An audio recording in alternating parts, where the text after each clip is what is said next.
Getty images by Bill McMorris. Follow at Bill McMorris. November 7, 2017, 6:36 pmThe House of Representatives passed a bill that could roll back Obama labor board's crackdown on franchise businesses. On Tuesday, the House voted 242,181 to pass the Save Local Business Act, which would prevent parent corporations from being held liable for labor violations committed by franchisees or subcontractors.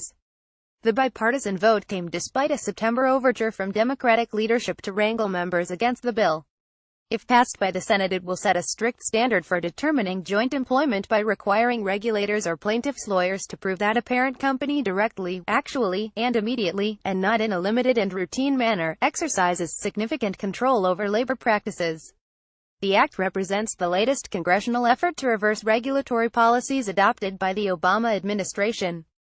In 2016, the National Labor Relations Board (NLRB), the top federal labor arbiter that oversees workplace disputes and union elections, overturned decades of precedent to hold a contractor responsible for violations despite the fact that it had little input over its subcontractors' labor practices.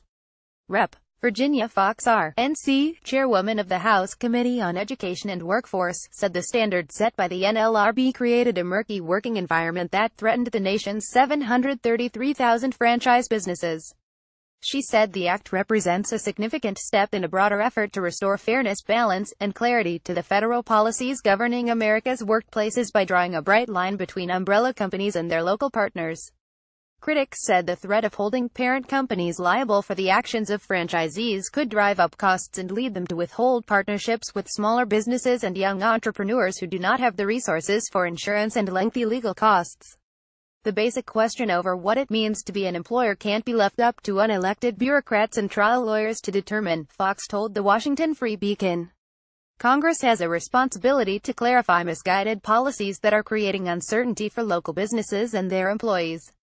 Bill sponsor Rep. Bradley Byrne R.L.A. said it will aid small business owners, who typically begin franchise enterprises, such as fast food companies. He said the new standard represented a handout to labor groups, which have long targeted franchises for unionization. The traditional joint employment standard was a major obstacle to this effort because it requires unions to go store by store to organize workers. The Obama-era rule could open the door for top-down unionization, according to Byrne. The unworkable joint employer standard results in confusion and uncertainty that only benefits trial lawyers and big labor while making things harder for job creators and small businesses, he said. Through today's bipartisan vote, we are one step closer to clearing up the uncertainty and protecting important American jobs. Industry groups praised the bill. Robert Cressanti, president and CEO of the International Franchise Association, called it a milestone for the industry.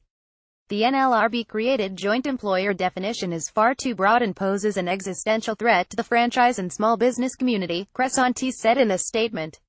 The Save Local Business Act is the most important legislation for franchising in a generation, a common-sense bill with bipartisan support that protects business relationships and promotes economic growth. Some groups have urged the Senate to move quickly on the bill.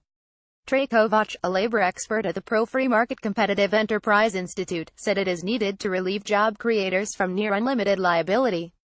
Without reform to joint employer liability, businesses face confusing and uncertain labor costs.